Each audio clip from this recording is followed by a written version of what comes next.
Hello, everyone, and welcome to the Hour of History podcast. I'm Stephen Bauman, and this week I'm bringing you a conversation I had over a year ago in Havana with Dr. HoH Bastian. She and I talk about her book, Everyday Adjustments in Havana, Cuba, where she talks about how Cubans survived through the tough economic era in which Cuba had very little help after the collapse of the Soviet Union. This mirrors in many ways what Cubans are going through today, as the economic blockade between the U.S. and Cuba has recently hurt tourism. The economic collapse of Cuba's neighbor, Venezuela, and economic partner in many ways, has put Cubans once again in this difficult situation of finding how to survive, making everyday adjustments to life. HoH gets at this with some anthropological research, and she certainly knows Cuba better than most people I've ever chatted with. One of the great things about being an academic, an anthropologist, or a historian is that you travel and you meet these wonderful people, and I think you will enjoy this fascinating conversation. The great thing about the Hour of History and these conversations is that you can enjoy it from anywhere. You could be in your car on your way to your commute in Australia. You could be having a cup of tea in India or the United Kingdom. You could be sitting at home just looking outside at the United States. Wherever you are in the world, thanks for listening to Hour of History, and please check out hourofhistory.com to subscribe and make suggestions if there are any guests you want to hear on the show. On Hour of History, it's our world, anytime, any place. Enjoy. You're listening to the Hour of History podcast, Our World. Anytime, any place. For show notes, links, and more, be sure to visit our website at www.hourofhistory.com. And for all the book recommendations made during the podcast, head over to hourofhistory.com/rex. That's hourofhistory.com/RECS. Without further delay, your Hour of History starts right now. Hello, and welcome to Hour of History. This is your host, Stephen Bauman, and I'm not in the regular Hour of History studios today because I am in a very special place with a very special guest. I'm here in Havana, Cuba, with HoH Bastian. Welcome to Hour of History. I guess I'm happy to be in this auxiliary studio. So tell me, what do you do in Havana? Well, I'm a professor. I'm a cultural anthropologist. And I'm I'm a cultural anthropologist, and I live here in Havana. So the Hour of History listeners are typically historians, and they might be scared of these words like I am, cultural anthropology. We're basically like the social historians of the present. Okay, so you're dealing with people who are alive. Yes, cultures and people who are alive, and the things that they're doing that 20 years from now you guys will be studying. Oh, so you're helping us out. We're making the primary documents you will be reading in the future. Oh, that's fantastic. But that makes me very nervous because it seems like you have to deal with people, and like, is that hard to do? People are cool. They're not scary. They're really not. I prefer. I'll stick to documents. Okay, so tell me a little bit about your research, what you've studied, how you ended up in Havana. So, well, my book, which is coming out this month, is called Everyday Adjustments in Havana: Economic Reforms, Mobility, and Emerging Inequalities. Wow, and that's available in fine bookstores everywhere. Available in research libraries near you. Ask your research library to order you a copy. It sounds like it would be pertinent information for anyone interested in Cuba. I hope so. Yeah. So what is an everyday adjustment? Well, so around 2011, and here's the part where I'm not a historian, but I lived the history, right? So if you've ever done an oral history interview, people mark past events to, when so-and-so was pregnant, or, when so-and-so went off to the war, it's not a real year. So I can't give you the real year. It's in the book, right? Wow. But around 2011, President Raul Castro we began a reform process here in Cuba. And it was the second big economic reform process that the country has been through since the 90s, right? So in the 90s, we have what was called the special period, which was especially difficult time here in Cuba. That's why it was special. That's why it was special. No, I'm sure you've never heard that joke before. It was special because it was a moment when the state had to take special measures that are usually the measures you would take during time of war. But it was a special period and a time of peace. So all kinds of rationing measures, kind of like war footing, but during peacetime. And that was after the Soviet Union fell. So good listeners of the show, if you check out my cities podcast that I did on Havana, I mentioned a little bit about that. So did you ride on the Colegio? Yeah, I did. Oh.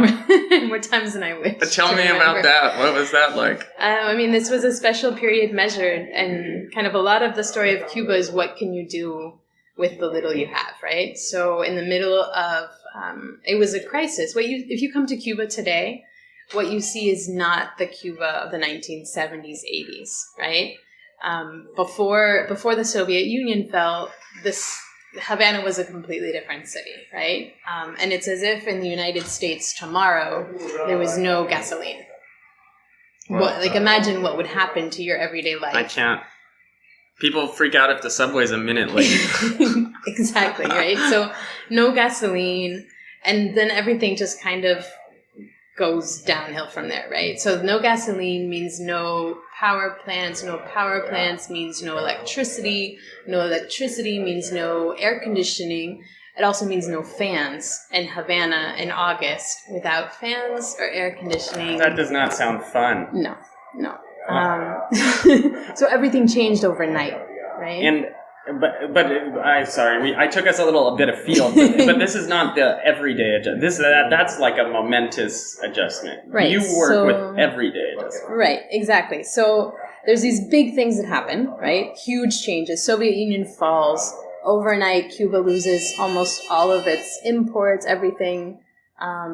And how do you adjust to that, right? So the state makes adjustments. They declared it's a special period in times of peace, extraordinary measures to try to keep the country moving, right? To keep things from being paralyzed. But, on the household level, which is what I study as a cultural anthropologist, families have to make adjustments, people have to make adjustments, and then that's what I study. Right? So the everyday adjustments. And like I said, there's kind of two periods of economic reforms. The first was in the 1990s, where the state legalized the dollar. They opened up agricultural markets where farmers could bring their products directly and sell directly to the customers. They legalized the dollar. They allowed people to start some small businesses, pretty much self-employment, not even hiring other workers, but self-employment. And that was kind of the first wave of adjustments, right? And with President Raul Castro, there was a second wave around 2011. And it was called here in Cuba the process of the adjustments of the economic and political system, right? So not as catchy of a name. No. But so what my research is about is how people have adjusted to those adjustments. Second period. To the second period. What is the Spanish for the second adjustment period? Well, often people will talk about after the guidelines of social and economic policy, so the lineamientos. Okay. So post-lineamientos is the period that I'm studying. So after 2011, different policies that took place. One of the most important was opening up self-employment at the same time that the state employment was reduced. So you had about 90% of people working for the state before this happened. And then the goal with this adjustment was to bring it down closer to 70%, and open up self-employment to allow people to work for themselves and start small businesses. And so now, as a cultural anthropologist, you are living in this world, so you're making the adjustments too. Can you explain how does that sort of factor in? How do you collect your data? Do you tell someone you are going to be in my book? I think every Cuban has had to make adjustments. And it's funny because in the United States, I think a lot of times we have this image of Cuba as being just like this really static place where nothing changes. A lot of the way that Cuba is talked about uses these tropes, right? They drive old cars. The old American cars. I hear one now. Exactly. The old American cars, the cigars, the kind of vintage look. You mean that's not real Cuba? That's not real Cuba. No. No, I know. It's really funny, actually, because the old American car, which is really, I think, in the United States, a symbol of Cuba, and this Cuba that we think is like stuck in time, if you dig a little deeper, it actually is a pretty good symbol of Cuba, because if you open up that hood, right? So on the outside, it looks like this old car that nothing has changed. You open up that hood, you're going to see a Toyota, right? You're going to see a Toyota engine that was brought, from wherever. You're going to see Russian parts. You're going to see Chinese parts. You're going to see the whole world under that hood, right? Wow. And Cuba's like that too, right? Because Totally. Americans think, it's just like, stuck in time. It hasn't changed. I don't know how many times I've heard, I want to go before it changes. And I think, look around, it's changed every second of every day. Is this everyday adjustments? Every day. Every day. I know it's interesting because I did notice in the car today, the Hyundai steering wheel in this old American car, and it is really like Cuba historically too, because like the project I work on, the refugees, there's just a constant mixture. But surely this is not unique to Cuba, is it? What is your sort of interaction like? Is your anthropology only... It's Havana, right? So how representative of it is, say, Cuba, is Havana of Cuba?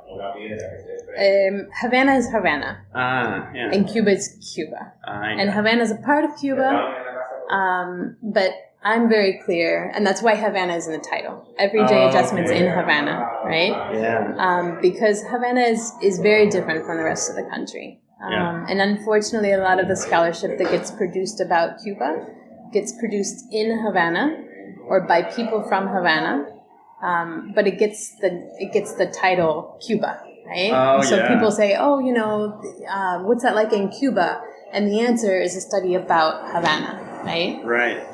And Havana is very different. It's like going to New York City. If someone comes to the U.S., visits Manhattan, or even if let's let them go to all of 5 boroughs, right? Yeah. And then they go back to wherever and they say they've been in the United States and they got it figured out. Yeah. Like, no. I mean, it's much more, yeah. It's much more. And it's, the capital city has more in common with other capital cities all over the world than it does, with the countryside around it. So in your work, when you're, like, how many people do you sort of include in it? Like, how big are these circles? Right.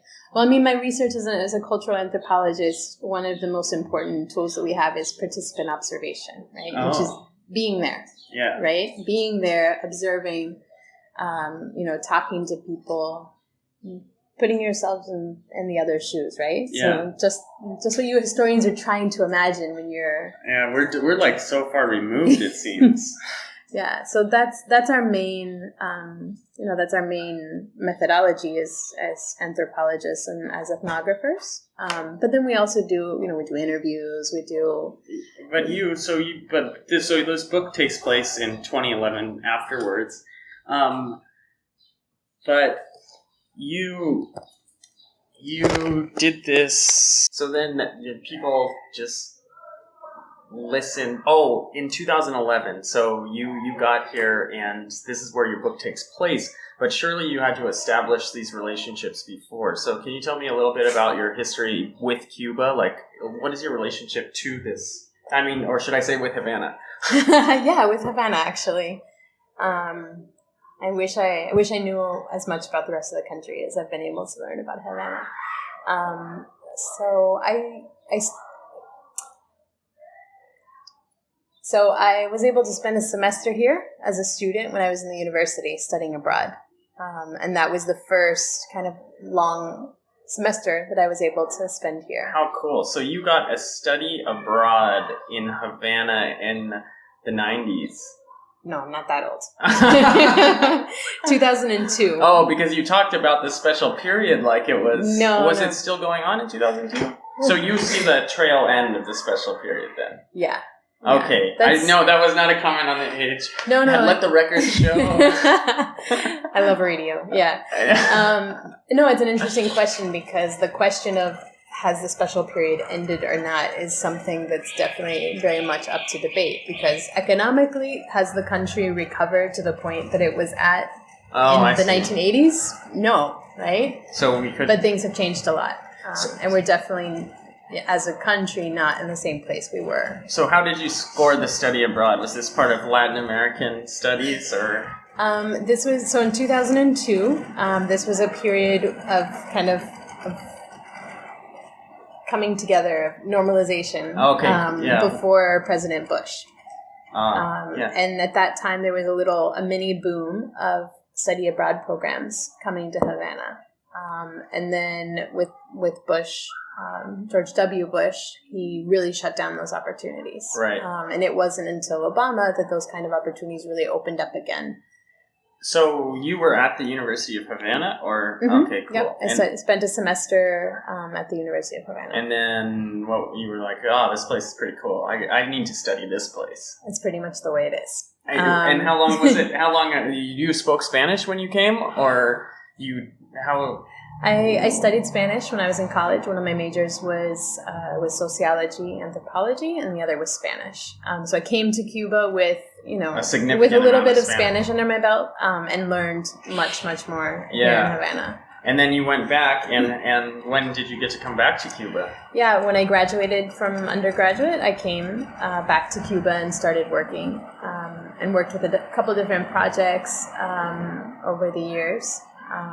That's very cool. Is that because of the experience or the relationships you made when you were here, or because to me that sounds like really impressive because it's not sort of like, well, when I graduated, I went and taught in China, and it was just at the beginning where you could apply for jobs like online, and this was 2010. Yeah. So how did you get a job? Like, this is so cool. Like, I think.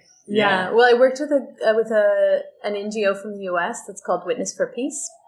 And it's a really, really interesting organization. It started in the 80s in Nicaragua, where they kind of go everywhere the U.S. government goes. Yeah, it's like the embassy. And they do a lot of accompanying communities in Latin America who are being affected by U.S. foreign policy. So in Nicaragua in the 80s, the Contra War, the U.S. funding, all of those groups. For those of you listening this is an excellent time to check out our previous podcast on the Sandinistas. That is so cool. So we didn't mention that, but this organization was there. Yeah, and so this is an organization, Witness for Peace. They're organized regionally in different parts of the United States. And their mission is to take U.S. citizens to Latin America and connect them with social movements in Latin America to learn about the impacts of U.S. foreign policy. So, where are U.S. tax dollars going? What are they doing in Latin America? So you can travel anywhere in Latin America. Yeah, so they have programs in Nicaragua, in Colombia, in Cuba, in Mexico. Oh, those are all the fun countries. Yeah, so wherever the U.S. is, they connect U.S. citizens with local people who are impacted by U.S. foreign policy. And it's an amazing experience. You get to meet people in social movements in these different countries. But the idea is more than a tour. The idea is that what you learn and the experiences that you have, you take back to your community in the U.S. Wow. And teach others. So people will come. I worked with them in Cuba, and I worked in Mexico with them after I graduated from college. And here in Cuba, we were teaching people about the U.S. embargo. Yeah. And how does the U.S. embargo impact Cuban families? And then the people that came on our trips would go back to wherever they're from, Minnesota, California, North Carolina, and they would, give a talk at their church, at their local library. They would go lobby their senators and talk about what they saw. So you've been dealing with American cars for a long time. Because that must be like what people often... Yeah, so the funny thing is those old American cars, that's like a part of our public transportation system here. Yeah, can you explain that? So way before Uber was invented in the United States. Way before it was cool. Yeah. Way before it was cool. Here in Cuba, pretty much anybody who has a car, you always need some extra cash. Since the 1990s, salaries it's hard to make ends meet. Yeah. And a lot of people who have cars do the taxi thing. So they'll drive down a route that's pretty much the same as the bus route. And folks who have a little more money are able to use these collective taxis. So they go pretty much on the same routes as the buses, 10 Cuban pesos, about 50 cents of a dollar. And you can get on or off any part of the route. And those old American cars are the backbone of that system here in Havana. Exactly like Uber, except it's easier. Yeah. Yeah. You don't need an app. You don't need a credit card. You just stick your arm out and the car stops. And I assume you don't need to tip. No. I mean, you're paying the driver. Right. Right? Yeah. And there's no middleman. There's no middleman. And like I said, at least since the 90s, this has been going on. Very cool. And that, I feel like that also kind of tells us a little bit about Cuban culture, though. It takes a lot of trust to get in a car and say, right? This is not something you do in America. Like, it's kind of like hitchhiking, right? It's kind of funny because, you're right. Like, it tells you a lot about Cuban society, right? Because it's a collective taxi. And Cuba's a very collective society, right? And you mentioned hitchhiking. In the 1990s, one of the things that happened was, there was no oil, there was no gas. We invented these camellos, which are these huge, basically like a trailer, like a tractor, not a tractor trailer, like a semi-truck with a big, trailer behind and a couple seats. And that was the bus during the 1990s because it was the most efficient way to move as many people as you could, right? Right. And another thing that happened in the 90s was, that's related to hitchhiking, is that all of the gas that there was, belonged to the government. Mm-hmm. And if it belongs to the government, it belongs to the people. Yeah. And it's for the people, right? So let's say that I'm the director of some sort of state agency, and I have a car because of my responsibilities as the director of this agency, and I have gas for my car that the state gives me a quota. But that gas isn't my gas. It's a state's gas. Right. And the state's is the people. So right? They have to give you a right of way. So I have to give anyone, if I'm driving in that car, that gas is not mine. It's the people's gas. And people believe that. It was the law. That's the reality. That's the reality. That was the reality in the 1990s. They called them amarillos, yellow, right? So it was a person who was dressed all in yellow, was the uniform, and their job was to stop all of the state cars. Some cars belong to people, but you can tell by the license plate letter and the colors back then. They had different colors. But so this person's job is to stop all of the state-owned cars on the highway and ask them where they're going. And if you're going somewhere, you go and you find the amarillo, you stand next to amarillo, and you wait in line until a car comes that's going the direction you're going. Wow. And they have to take you. Yeah, so it's not about believing the collective. It is. It is. It is. It is. Wow. Right? That's very interesting. So do you find this, to me, I hear that and I think innovation, creativity, and community. Do you find these things in the everyday adjustments that you write about? Is innovation a theme? I mean, this, what I just told you about the amarillos, that's an adjustment. That's an adjustment that was made in the 1990s, right? Mm-hmm. And because the problem was a problem for the society of how do we move people, right? What can the state do? What do we have? We have this, little bit of gas, right? Yeah. So we're going to give it to this, this manager of the company that has to go and look for, materials and then drive back to the factory, something like that, right? So we give it to that guy, right? but there's 4 other seats in the car. Yeah. And there's people that need to go places, right? So it makes sense. It makes sense. And so are you now, you have to narrow your scope somehow, right? Do you limit yourself to, I'm only going to write about changes that are happening in the house or on the street, or how do you draw, where the walls go up? Right. Well, so I choose the household rather like as my unit of analysis, right? Rather than talking about individual stories, I talk about household stories, right? Because here in Havana, one of the things that unfortunately the revolution has not been able to solve, one of the problems, is the housing problem, right? And so you have generations of people living in the same households. Maybe most of the households in Havana are multi-generational households, right? So you have, mom, dad, kids, grandma, grandpa, maybe some uncles or aunts, maybe some kids. Depends on the household, but the household is the unit of the economic unit, right? Is the household, not the individual. So if I were to study, people as individuals, I would just see one person. I would see this person is a teacher. Yeah. And their salary is this, 400 pesos. This person is a teacher. How does this person survive on that salary? I wouldn't understand anything. Right? Because they don't just survive on that salary. So who else is in the household, right? Maybe the wife works in a hotel.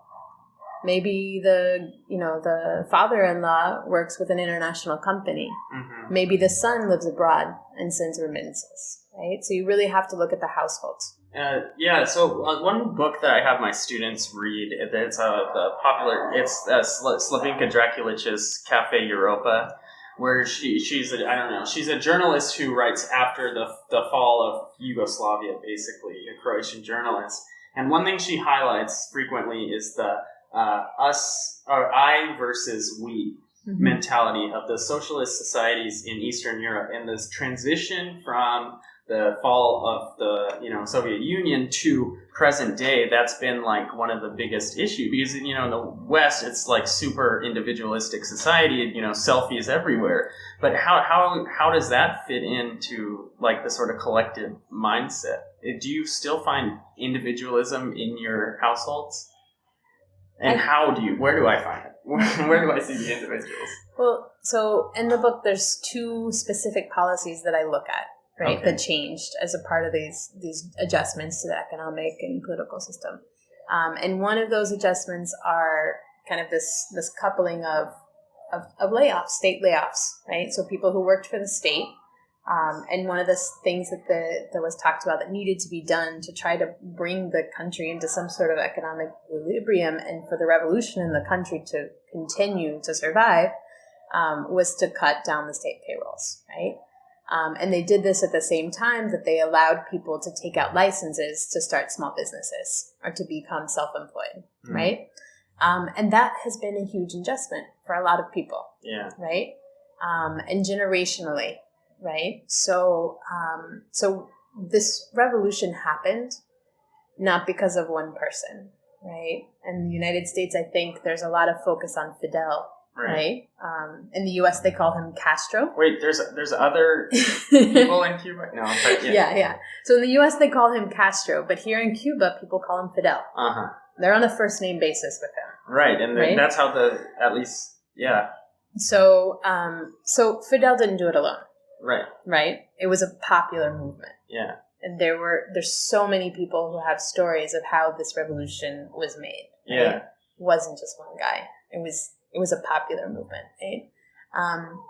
And so one of the things, kind of the spirit of those times at the beginning of the revolution was, here's an underdeveloped country that's always been under the control of some, colonial power. First Spain, then the U.S. occupation, which began after the War of 1898 until 1902, a U.S. protectorate. Constitution was written during that time, the first Constitution. The Capitol building, which, any visitor that comes has seen it. It looks really similar to one in D.C. That was built during that time, right? So Cuba was always the big landowners were always foreign. After the Independence War, everything was pretty much destroyed, and American companies came in and bought up. So it's a small, underdeveloped country in Latin America, depending on one crop. Yeah. It's a story we've heard before, right? Yeah. Depending on sugar. And they used to say, without sugar, there's no country. Right. Right? And so this is the country that wanted to change that. They wanted Cuba for Cubans. Right. Right? And they made a revolution. Right? But so like my Coca-Cola, I know the embargo and everything, but my Coca-Cola doesn't have real sugar anymore. And I saw even the one in Spain, I've been sampling the various Cokes while I'm here, Coca-Colas, that is, while I'm here in Cuba. And I've had Mexican Coke, I've had Spanish Coke, I've had whatever, Have you had two cola? I have had two cola, so Cuban Coke. And they all use different chemicals, but it doesn't seem like sugar is a big one anymore. So these changes are a factor in, but what about the household? So the guy who worked for the state factory, and maybe the state continued to give him a job, even though there's no sugar factory happening, and then say he gets laid off, then what happens? Well, if you look at just that guy, you only get a piece of the story, right? So two of the big policies in this last cycle of adjustments, one was, the layoffs in the state sector, the growth of the new small businesses, private sector, and the other was the recreation of the housing market. Mm-hmm. Because before 2011, housing didn't have an economic commodity value. If you could trade houses. It's called the permuta system, but they tried to destroy the profit part of it. So I look in the book at those two changes. And in terms of, for generations, for people of different generations, this process of leaving the state sector and going into the private sector has been something that's really difficult for some people to understand, because at the beginning of the revolution, there was this idea of, we're going to do something different. Like, we're going to develop this country. We're going to try to change and turn around from being a country that's dependent on a foreign power, dependent on one crop, right? When the price of sugar goes down, the whole country was in crisis. When the price of sugar goes up, everything's great, right? And the project of the revolution at the beginning was to do something different, right? And to do something different required all hands on deck. Yeah. Everybody needed to have a place in the revolution, and to build this new society, which meant you worked. The idea that the older generation has now is that you work for society. You don't work for yourself. Right. And these are, we're talking about people who've lived in this for 6 decades. So this is life. So I think, it's a fundamentally different way of thinking about life, and then to change it again seems to me like it would be traumatic. But Cubans don't strike me as traumatized. I think it's been difficult for some people because, kind of your whole life, the idea is that you give everything you can to help develop your country, to try to have, an independent nation that doesn't depend on, a commodity price going up or down, right? So how do you do that? Like, the country needs engineers, the country needs teachers, the country needs doctors. Kind of this big, modernization project of the revolution required everybody to do everything they could, right? Mm-hmm. So, the literacy campaign in 1961, right? Eradicating literacy. It's not just the Cuban government said, that literacy was eradicated. The UN said it. And all of these projects happened because everybody participated, right? Right. And if you do that for 6 decades, then how is it? It's strange then to see, some of these people seem to be doing really well. Like, say you have a hostel, and it's not participating for everyone, right? Does that create tension, or? I think one of the things that's been difficult over the last 30 years has been, since the special period began, the buying power of salaries. Yeah. Right?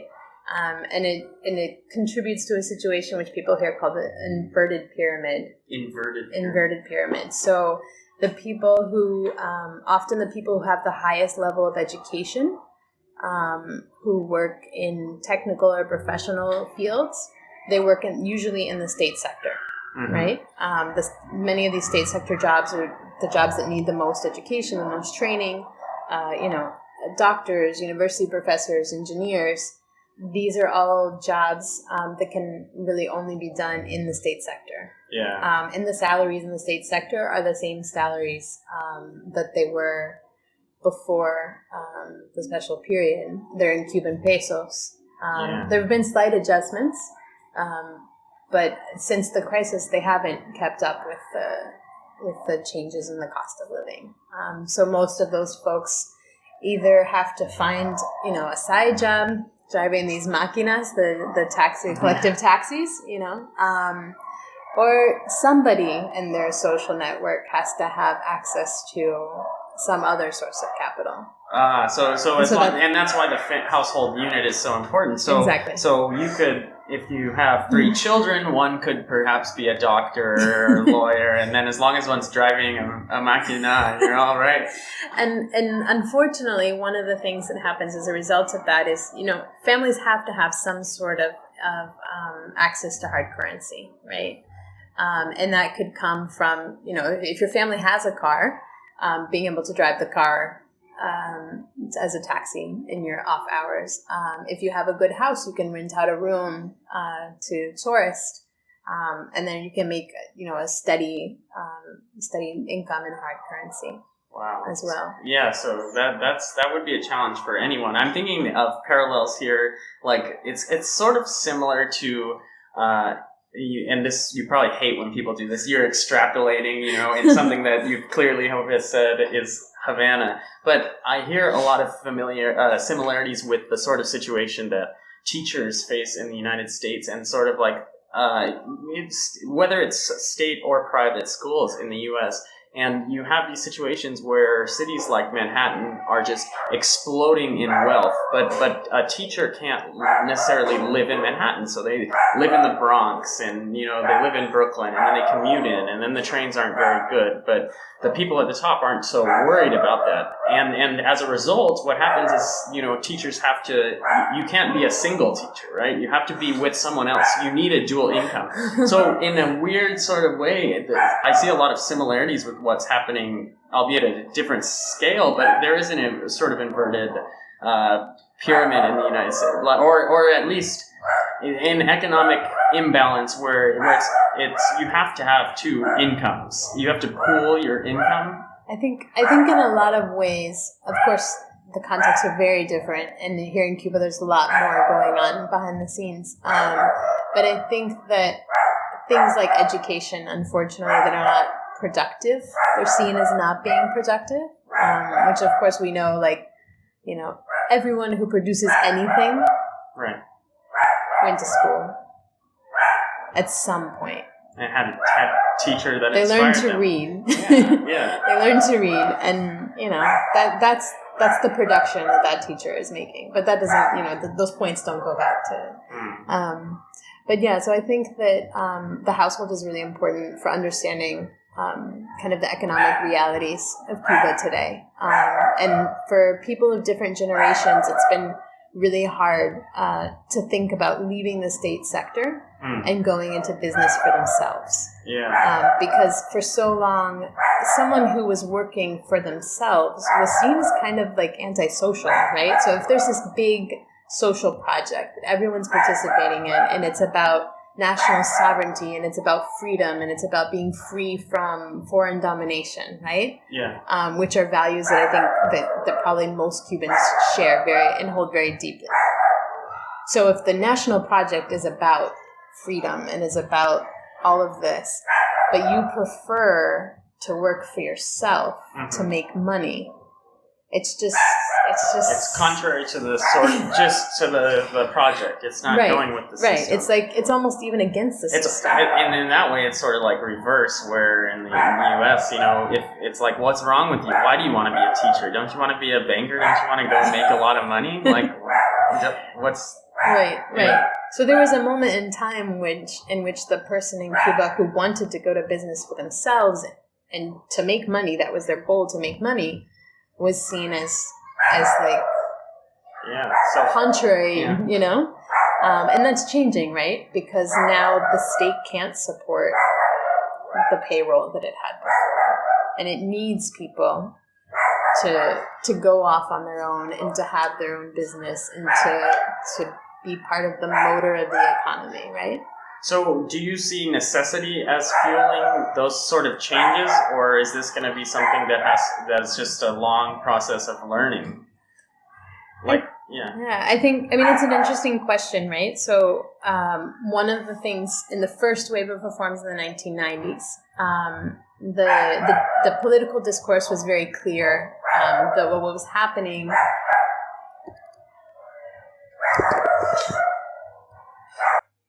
So is it going to be necessity that fuels this sort of change to this new economic system, this perspective, or are people going to have to unlearn this idea of working towards the nation, Cuba for Cubans? Are they going to have to somehow learn me? I really hope not. I think one of the things that gets talked about a lot these days is there's a lot in the political discourse about a crisis of values. That these values that I was telling you about solidarity, about making your life a part of constructing a more equal society, there's concern that those values are being lost, right? And I think it's something that happens in all kinds of contexts, right? So there's always this concern that society is changing, and a fear that the change will mean that new values become more important than the values that were important to the generations before, right? And so there's a lot of concern among older generations where they see the kind of adjustments that people have had to make it through the special period are things that are more focused on thinking about me, right? Mm-hmm. How do I survive? How do we get through this? But the we becomes we, my family, rather than the we, the national family, right? Yeah. And I think that's one of the things that happened as a result of the economic crisis, that it becomes harder and harder when there's economic need for people to think of others, right? Mm-hmm. But I think that's one of the things that even in the special period that's inspiring, right? Because I feel like in other places, you share what you have left over. Like if you share what you have enough of, right? If you have enough of something, then you share, right? And in Cuba, I've found that you share what you have, regardless, right? So on all different levels, right? So if you have a pie, right, and you divide it up, and everybody gets a slice, right? And everybody's slice is the same size. Sounds like communism. That's what it is, right? Everyone's slice is the same size, right? But if your pie is really, really small, right? If you're a poor country, everyone gets a slice, right? Which means everyone has a really small piece of pie, right? Which might not be enough, right? But everyone gets a piece of pie, right? But not anymore. But the things are changing. Things are changing. This is why. So now it's you can bake your own pie too. Yeah. Right? Yeah. No, I totally understand. Right? And I think one of the things about Cuba is that there still is, right? I think the older generations in any context, they always worry that things are changing too fast or that the values that are important to them are being lost, right? Yes. And I think even the fact that people, they're not being lost, right? Interesting. And even I've seen people who have small businesses, but they grew up in a society, right? They grew up in a society where you have, whatever you have, you share it. Yeah. Right?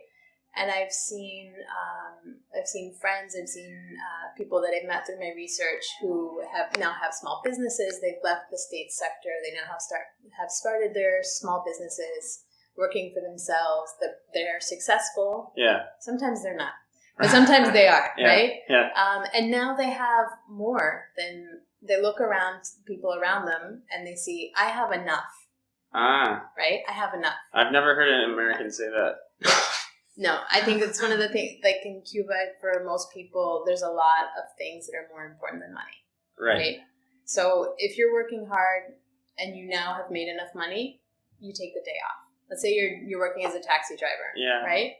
When you make enough money, you go home. Yeah. Because your family's there. Right. You have a life, right? This is what you do to make money. But there's more to that. Yeah. There's more to life than that, right? So Cuba, I think, is a place where people share what they have.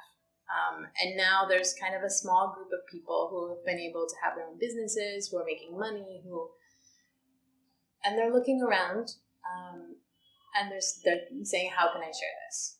Because they grew up in the socialist society, right? And I think those are the things that prove to me that the values aren't being lost, right? They just look different. Interesting. They're the same values, but they're just being lived on in different ways, right? So, and I think that these changes, you asked, are they here to stay? Is this going to fade? Well, because the next generation is going to have more and more contact with the selfie generation of America and the rest of the world. I'm not singling out America, I mean, they see people taking selfies, the tourists and things like that. And do you think that, then what is it going to be with the next generation? I mean, predicting that we're not future predictors. I mean, I think it goes back to this myth, and I think it's in the U.S., that Cuba is a really isolated society and that they're stuck in time, right? Cuba's not an isolated society. Especially since the 1990s, one of the strategies for getting out of the economic crisis was developing tourism. And the tourism didn't come from the U.S. It came from all over the world, Europe, Canada. And those people, they were here. And Cubans were having contact with them. And Cubans were falling in love with them, and they were going to study abroad. I mean, there's all of these connections between Cuba and the rest of the world that just because the U.S. kind of woke up today and realized, oh, Cuba, oh, what's that about? Let's go visit there. Cuba has had connections all over the world. Do you think the world... That didn't stop because the U.S. stopped paying attention to Cuba. Do you think the world will start more so turning to Cuba? Like recently the United Kingdom, created like this department of loneliness where they're trying to help people who are just lonely. And you see a society, you walk around in Havana, everyone has their door open, like people are, I think the Cubans have mastered community. Do you think the world is going to start because it's getting very bad. I mean, people don't talk to each other anymore. And it's weird. Everyone's always looking down at their cell phone. Yeah. Do you think the world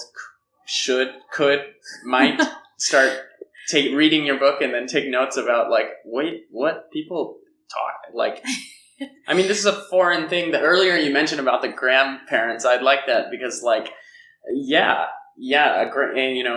Cuba, if you say, how's your grandma doing? Well, I saw her this morning, in America, it's it's been a couple of weeks and Yeah, no. I mean, I think one of the things that comes from having multi-generational families, some of that is cultural, that it's something that people actually want, right? Yeah. Some of it is economic, that there's not other places that you can go, right?